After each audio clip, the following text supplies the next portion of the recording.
জানতে পারতো না।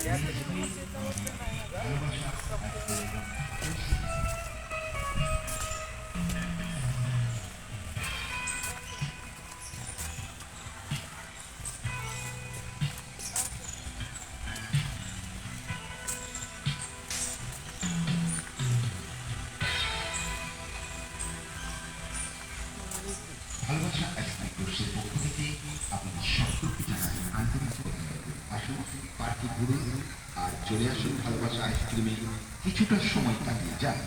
সর্বশেষে আমাদের নিবেদন, পার্ক পরিষ্কার পরিচ্ছন্নতা রাখুন, নোংরা করবেন না, ডাস্টবিন ব্যবহার করুন, পার্কের সৌন্দর্য বজায় রাখুন। আপনার ব্যবহার আপনার পরিচয়।